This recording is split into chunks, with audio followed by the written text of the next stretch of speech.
28 Şubat sürecinin öncesinde malumunuz ülke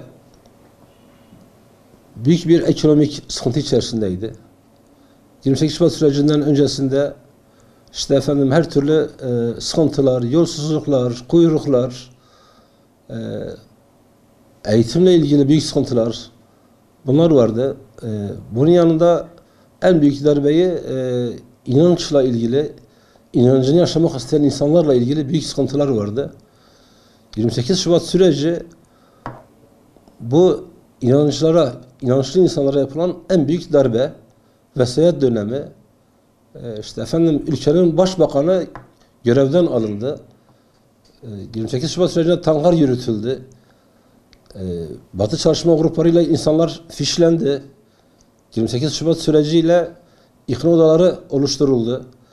28 Şubat sürecinde kızlarımız, evlatlarımız işlerinden atıldı. Öğrenciler okullarından atıldı. Namaz kılan insanlar ordudan atıldı. Yani böyle bir dönemden 28 Şubat'a geldik. 28 Şubat sürecinde de etkisi 1000 yıl sürecek denilen bir oluşum içerisine girildi. Ve bu insanların hem dini hem imani hem milli bütün inançlarına, şuurlarına tahakküm konuldu, iradelerine tahakküm konuldu. Bugünlere geldik. Allah'a çok şükür. Yani böyle bir süreçten geldik.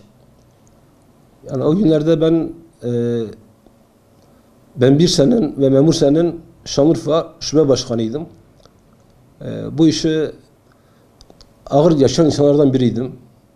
Birçok mahkemelerim oldu. Ağır ceza mahkemelerinde yargılandım. Allah'ıma şükürler olsun ki biz bugünlere gelebildik. Bugünlere gelirken ama maalesef bugün hala 28 Şubat'ın etkisini yaşayan insanlar var. Bugün 28 Şubat'ın hala cezasını çeken insanlar var. Hala bu insanlar özgürlük peşinde olan insanlar var. Tabii bunlar bizim için çok büyük üzüntü verici, kaygı verici şeyler. 20 Ekim 2015 yılı zannedersem tarih olarak Memur Sen'in kuruluşunun 20. yılı. Sayın Cumhurbaşkanımızın da katıldığı Ankara'da Atatürk Spor Salonu'nda Sayın Cumhurbaşkanımızın şöyle bir ifadesi vardı Tayyip Bey'in. 28 Şubat sürecinde Memur Sen olmasaydı biz bu süreci daha ağır atlatabilirdik. Bu çok önemli bir ifade. Tarihe tanıklık yapan bir ifade. Geldiğimiz noktada bana benzer açıklamalar çok. Vesayetin bittiği açıklamaları çok. 1000 yıllık süreci bitiren imzalar atıldı açıklamaları çok. Darbeciler yaptıkları yanlarına kalmadı açıklamaları çok. Kalmadıdan oldu. Adamlar kimi yaşlı olduğu için, kimi hasta olduğu için serbest bırakıldı. Ama FETÖ'nün yargıladığı insanlar halen içerideler. Bunlar kumpassa bunlar niye içerideler? Bunlar kumpas değillerse bu adamlar niye içerideler? Bu adamlar ne istiyorlar? Bu adamlar sadece ve sadece yeniden yargılanmak istiyorlar. Bu adamlar af istemiyorlar. Bunlar af istemiyorlar. Bunlar sadece yeniden yargılanmak istiyorlar. Adalet istiyorlar. Bugün Yusufilere özgürlük diye biz hala içeride vefat eden kardeşlerimiz, içeride yaşanan kardeşlerimiz, onlar yaşlı değil. Onlar yaşlanmıyor. Ama diğer yaşlılar serbest. Onlar hastalanmıyor. Ama diğer hastalananlar serbest. İçeri bile girmediler bunlar. Ve en kısa yakın zamanda da 15 Temmuz sürecinde de Sayın Cumhurbaşkanımızın çok güzel bir açıklaması var.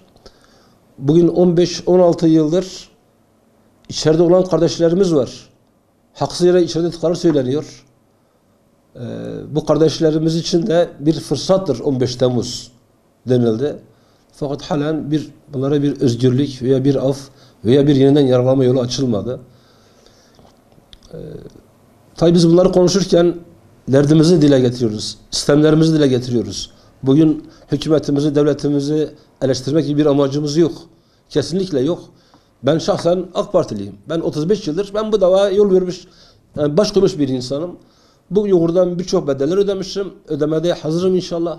Ama artık dava denilen bir şey kalmamış. Maalesef bugün her şey bir çıkar, her şey bir mevki makam elde etmek ve her şey bugün bir sıçrama noktası, sıçrama tahtası olarak kullanılmak üzere kurgulanmış. Yani Beğenmiyorum. O günleri ben hatırladığım zamanlar yani biraz duygulanıyorum işin doğrusu. Duygulanıyorum. Çünkü biz bu insanların, bu milletin derdiyle dertlendik. Bir şeyler yapmaya çalıştık. Yaptıklarım için de pişman değilim. Ödediğim bedeller için hiç pişman değilim. İnşallah iyi olur diyoruz yani.